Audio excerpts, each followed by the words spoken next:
हाल है प्रधान जी? ठीक है।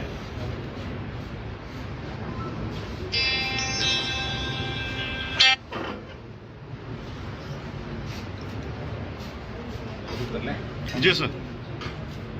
इलाहाबाद का इलेक्शन डिक्लेयर हो गया। सरकार ने बहुत कोशिश करी थी इस इलेक्शन को किसी तरह टाला जाए, और इसके लिए इलेक्शन कमीशन को चिट्ठी भी लिखी कि हरियाणा में कोरोना की वजह से हालात अभी तक ठीक नहीं है, इसकी वजह से इलेक्शन को डिले किया जाए।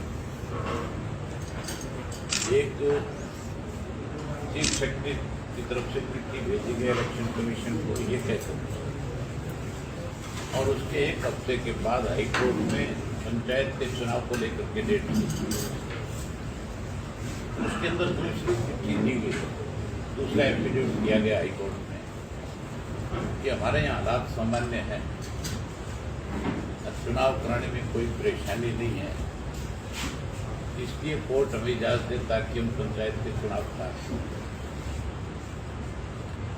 दो अलग अलग चिट्ठियाँ जब लिखी तो मैंने दोनों चिट्ठियों का हवाला इलेक्शन कमीशन को किया। आप कह लगे यार वो तो एक तरफ आपको तो इलेक्शन करवाने से मना कर रहे हैं, दूसरी तरफ एफिडेविट दे रहे हैं कि हम पंचायत का चुनाव कराएंगे।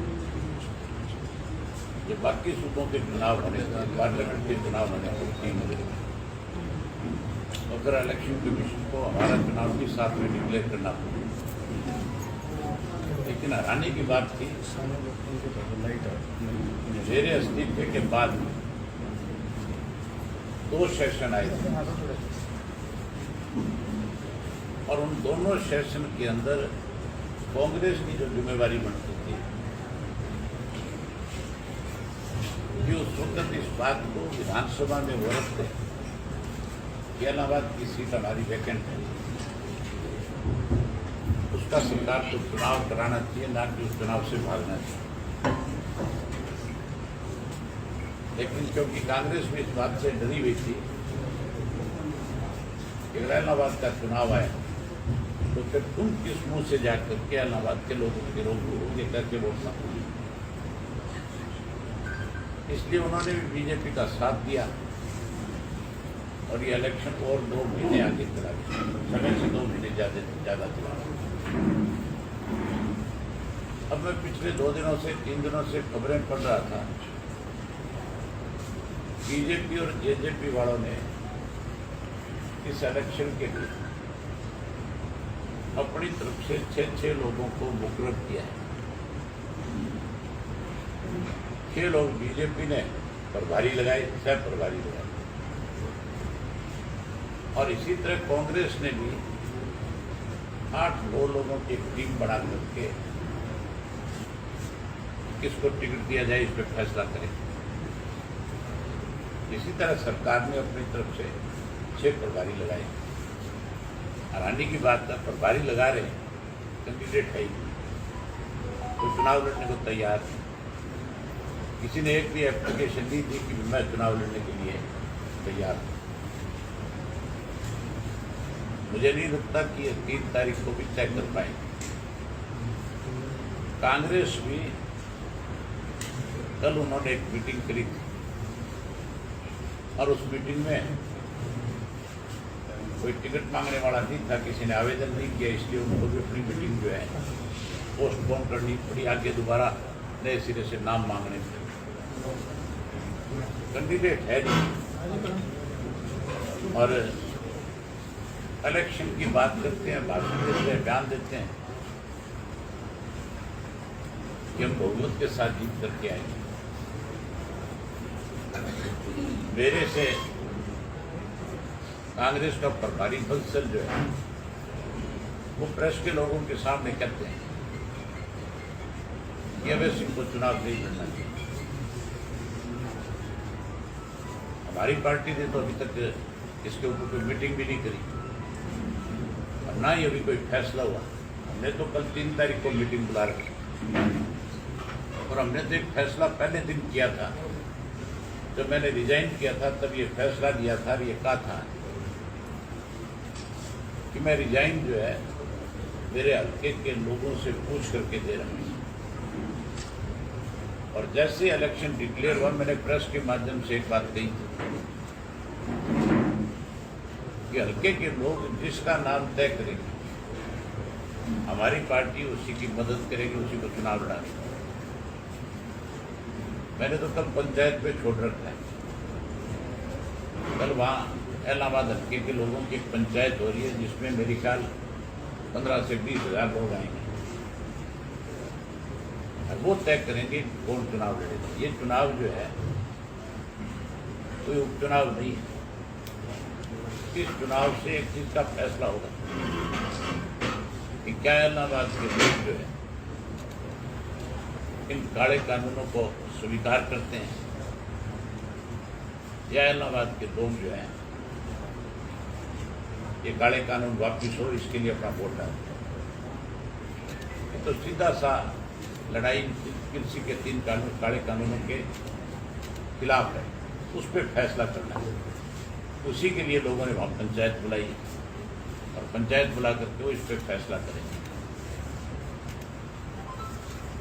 जहाँ कल इस बात का फैसला होगा, वहीं आज हमारे हिसार जिला के बहुत से पुराने साथी हैं जो किसी वजह से किन्हीं परिस्थितियों में किसी दूसरी पार्टी के साथ चले गए। उनमें 20-22 तो सीनियर साथी हैं, कुछ युवा के पदाधिकारी थे हमारे, और उसके साथ साथ 10 ऐसे इलेक्टेड मेंबर हैं जो पिछले दिन आपके हिसार का जो संस्था का चुनाव हुआ था, जाट संस्था, उसके इलेक्टेड मेंबर हैं। संख्या करीब 100 के करीब है सबकी। ये सारे आज इंडियन नेशनल लोकल पार्टी को ज्वाइन कर रहे हैं। मैं आपके माध्यम से इन सबका स्वागत करता हूँ, इनका अभिनंदन करता हूँ और इनको भरोसा दिलाता हूँ कि पार्टी में इन सब साथियों को पूरा मान सम्मान दूंगी। मैं उमेश जी से कहूँगा कि इन सब साथियों के नाम पढ़ करके आपको बताएं कि कौन कौन साथी आज जो है पार्टी में शामिल हो रहे हैं। आज ये सारे साथी भाई साहब के नेतृत्व में इंडियन नेशनल लोक दल को ज्वाइन कर रहे हैं और पूरी ये टीम इलाहाबाद चुनाव में जाके जहाँ जहाँ इनके संपर्क हैं पार्टी के लिए काम करने का काम करेगी, क्योंकि समय इतना नहीं था। नहीं तो सबकी इनकी इच्छा है भाई अपने अपने एरिया में गांव में प्रोग्राम करवाएं, लेकिन इनको ये कहे कि भाई साहब या करण अर्जुन आपके सबके गांव में घरों में आके प्रोग्राम करेंगे, वहाँ और लोगों को भी ज्वाइन करवाने का काम करेंगे जो इनके गांव गंवाड़ के लोग हैं।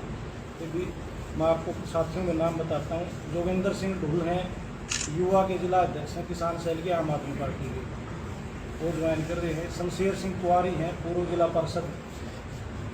प्रदीप गोयत हैं, पूर्व उपाध्यक्ष हैं ब्लॉक समिति नारनंद के। प्रवीण कापड़ो हैं, ब्लॉक समिति नारनंद के सदस्य हैं। मूर्ति देवी देवीपुर, पूर्व सदस्य ब्लॉक समिति और पूर्व में प्रदेश सचिव रही है महिला की, अभी जो कम चले गए थे। राजेंद्र माजरा जी हैं, ब्लॉक समिति नारनंद से। राजपाल जी सरपंच प्रतिनिधि पाली से। बिल्लू सरपंच एक्स सरपंच ढाणी ब्राह्मण से। राजेश सरपंच सिसाए से। रामकुमार सरपंच नाड़ा से। इंद्रजीत सरपंच खेड़ी लोचक से। रामफल सरेड़ा है हमारे बहुत, हम छोटे छोटे थे, इतने पुराने साथी हैं किसान सेल के अध्यक्ष। इंदर सिंह बूरा है। राजकुमार नंबरदार हैं, किताबा हिंगामड़ा गांव से। शमशेर सिंह मांडीवाल हैं, रामविलास देवीपुर से हैं। श्रीपाल खेड़ी से हैं जो ट्रांसपोर्ट बस यूनियन के जिला अध्यक्ष हैं। सुरेंद्र सिंह कुट्ठी हैं। जय नारायण हैं खेड़ी के, जो दलित समाज की बारह खाप है उसके प्रधान हैं ये।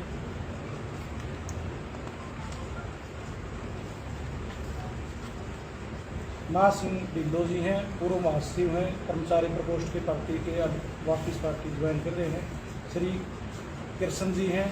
संदीप सुराण जी हैं और ये जाट संस्था के हैं इलेक्टेड मेंबर 10।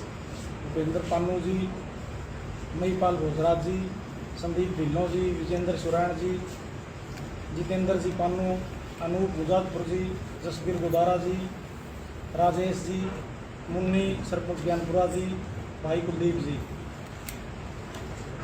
2 मिनट और आप लोगों की लूँगा। अजय बडाड़ा जी हैं, पूर्व में युवा के जिला अध्यक्ष रहे हिसार जिले के, युवा आज भाजपा छोड़ के भाई साहब के साथ आ रहे हैं। अशोक पुनिया भी पूर्व में युवा के जिला अध्यक्ष रहे, वो जसपा छोड़ के भाई साहब के साथ आ रहे हैं। शमशेर नाड़ा जी हल्का अध्यक्ष रहे नालंद के, वो भाजपा छोड़ के आ रहे हैं। अनूप सिंघवा जी ये भी पूर्व में हल्का अध्यक्ष रहे इनेलो के नालंद के, ये जसपा छोड़ के आ रहे हैं। अमित ढोल जी पूर्व अध्यक्ष हल्का के रहे हाँसी के, ये भी जसपा को छोड़ के आ रहे हैं। प्रदीप राठ जी हमारे पंजाब यूनिवर्सिटी में इंसो के नेता रहे, वो भी जसपा छोड़ के आ रहे हैं। अमित खटकड़ जाट कॉलेज के इंसो के प्रधान रहे, वो भी जसपा को छोड़ के। ये सन्नी दैया जी इंसो को छोड़ के, विकास सैल जी इंसो को छोड़ के, विपिन जाखड़ जी, प्रदीप दूण जी, सचिन दलाल जी, मोनू दलाल जी, संदीप खटकड़ जी, रविंद्र सातरोत जी, अमित मोड़ा पूर्व जिला अध्यक्ष रहे इनेलो के युवा के, वो दोबारा जसपा को छोड़ के हमारे साथ आ रहे भाई साहब के साथ। विकास मैयर जी पूर्व जिला सचिव, ये भी जसपा छोड़ के आ रहे हैं। सुनील खैरी जी पूर्व जिला महासचिव, ये भी भाई साहब को ज्वाइन कर रहे हैं। रामकेश ब्याड़ा खेड़ा जसपा को छोड़ के पूर्व जिला अध्यक्ष रहे, ये भी युवा के। नवीन मोर पूर्व हल्का अध्यक्ष, और संदीप न्याणा पूर्व जिला सचिव, ये भी जसपा छोड़ के ज्वाइन कर रहे हैं पार्टी। संदीप खरबला जी इंसो से भाई साहब के साथ आ रहे हैं। अशोक मलिक जी पूर्व हल्का उपाध्यक्ष। प्रियंक यादव जी पूर्व जिला उपाध्यक्ष। गोपाल सियाग जी, विनोद टोकस जी, सुशील सिसाई जी, ये सारे साथी जसपा में चले गए थे। अनिल सरसोद जी, दिनेश ढिल्लो जी, चरण सिंह बालकिया जी। चरण सिंह बालक से बहुत कर्मठ कार्य करता है, भाई साहब की बात में जनसभा भी करवाएगा। संदीप मोर बास से, राजू पाली से, नवनीत संधू इनको छोड़ के आ रहे हैं। कुलदीप मोर, प्रदीप पानू, अनिल सिंहवा, राजकुमार ढाड, ये सारे जसपा छोड़ के पार्टी में शामिल हो रहे हैं। सतीश जांगड़ा हैं पूर्व जिला महासचिव इंसो, अखिल भारतीय विश्वकर्मा संघ के भी पूर्व प्रदेश अध्यक्ष हैं, ये भी भाई साहब को ज्वाइन कर रहे हैं। सोनू जांगड़ा पूर्व हल्का अध्यक्ष अखिल भारतीय विश्वकर्मा संगठन, ये भी ज्वाइन कर रहे हैं। अमित जांगड़ा पूर्व लोक सभा अध्यक्ष अखिल भारतीय विश्वकर्मा संगठन, ये भी ज्वाइन कर रहे हैं। महावीर जांगड़ा जी, विकास जांगड़ा जी, विकास मलिक और विशाल मलिक, ये सारे साथी छोड़ के ये सारे भाई साहब के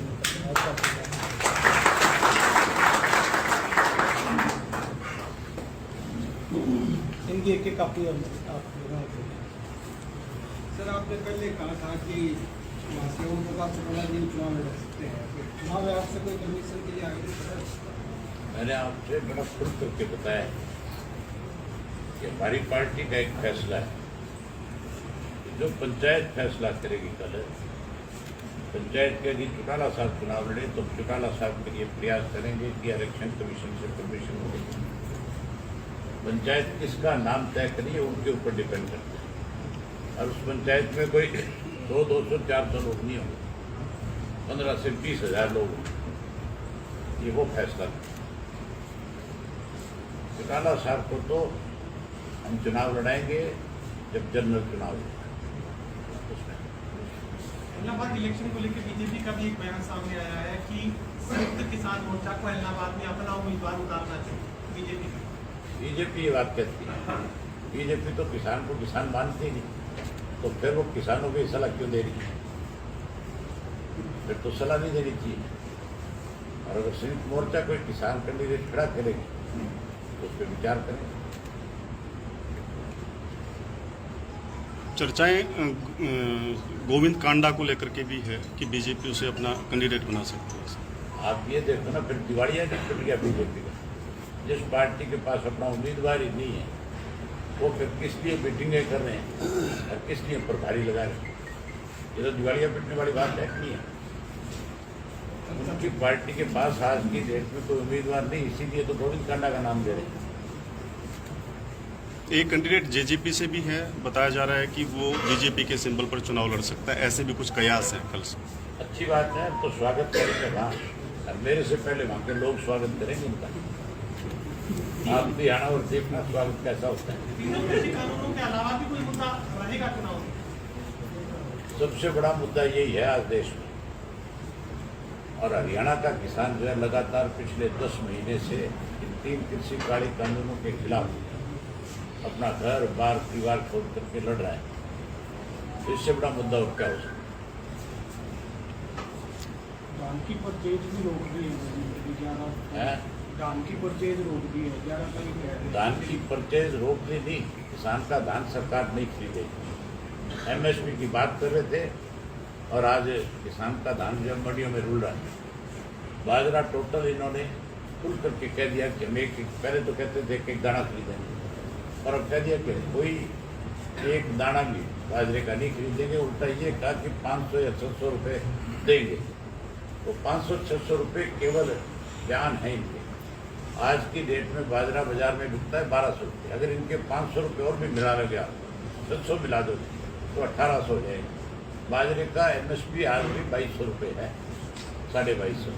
तो 450 रुपये किसान का खा गए कि नहीं खा गए?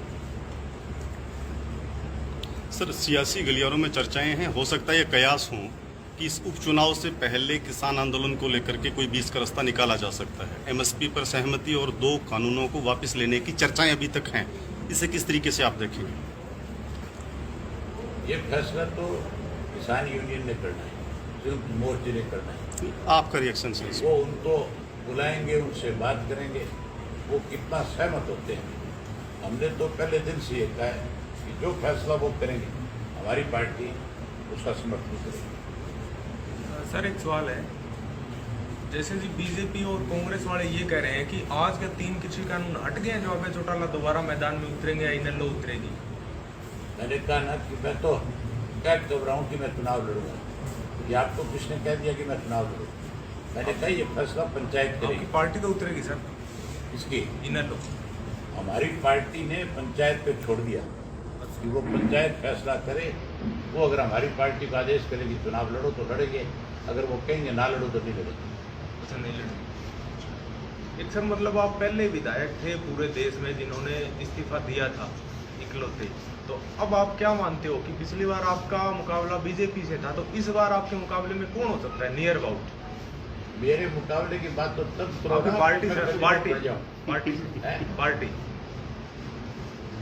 अब आप देख लो, जिन पार्टियों के पास कैंडिडेट नहीं है, पंचायत के मुकाबला आप कैंडिडेट कहाँ किसकी बात करोगे? पंचायत के कैंडिडेट के मुकाबले में कौन होगा? है? और जो पंचायत होगी कल, हाँ। उनका जो कैंडिडेट होगा उसका मुकाबला किससे हो सकता किसान का मुकाबला तो सरकार से होता है, है? बीजेपी से। सरकार से लड़ता है किसान। कुछ खबरें इस तरीके की भी थी सर कि कल की जो कांग्रेस की बैठक थी उसमें कांग्रेस के एक बड़े नेता ने कुमारी शैलजा को कहा कि उनको भी चुनाव लड़ना चाहिए ऐलनाबाद का स्वयं, और साबित करना चाहिए कि कांग्रेस मजबूती के साथ आ रही है। को कांग्रेसियों ने फंसाया था। ये तो एक दूसरे का पैर काट रहे। अब ये शैलजा को डालने के चक्कर में वो भाग रही है। हम तो कहते हैं लड़े शैलजा, अच्छी बात है। शैलजा सरसा से सांसद रही है, उसको चुनाव लड़ना चाहिए।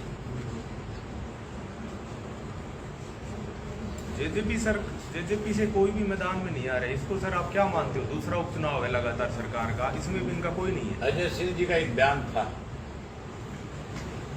उन्होंने अपने जन्म दिवस के ऊपर इस राणा में रैली में कहा था कि अभय सिंह हमारी वजह से चुनाव जीत करके आए। अगर हम वहां पे चुनाव प्रचार में जाते थे, चुनाव जीतते भी। मैं आपके माध्यम से भी उनको कहना चाहता हूँ, और मैंने उस वक्त ये बात कही थी कि अगर उनको इतना गरूर है अपने आप में कि वो इलाहाबाद के अंदर भी कहीं उनकी पार्टी की कोई जगह है,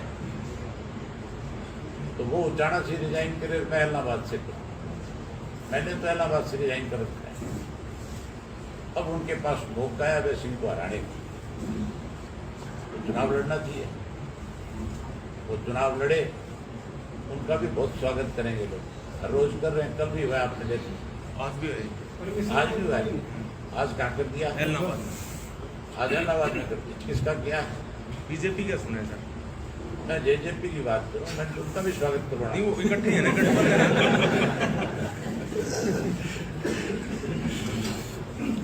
एक सिनेरियो ऐसा भी बन रहा है सर कि 3 पार्टियां हैं, मान लीजिएगा कि आप चुनाव लड़ते हैं, पंचायत में जो भी फैसला हो, कांग्रेस, बीजेपी,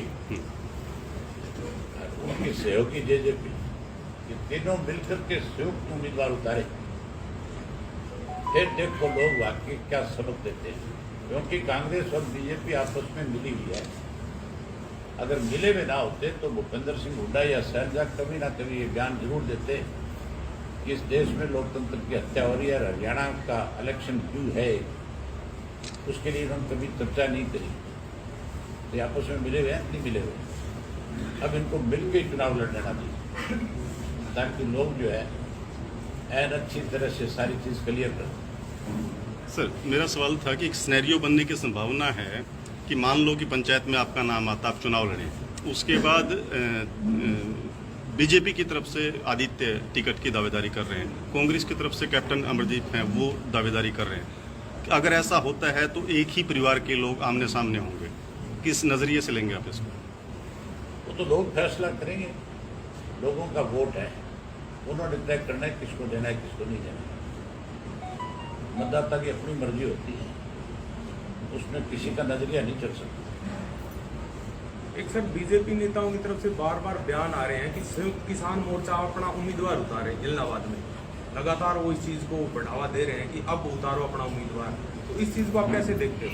बीजेपी ये सलाह दे रही है उनको, तो आप उनसे पूछो ना किसान नेताओं से जाकर के कि वो बीजेपी की सलाह मान रहे कि नहीं मान रहे। उन्होंने तो मना कर दिया है। मना कर दिया, फिर ये क्वेश्चन ही खत्म हो गया। फिर क्वेश्चन कहाँ रह गया? बहुत धन्यवाद। शुक्रिया सर।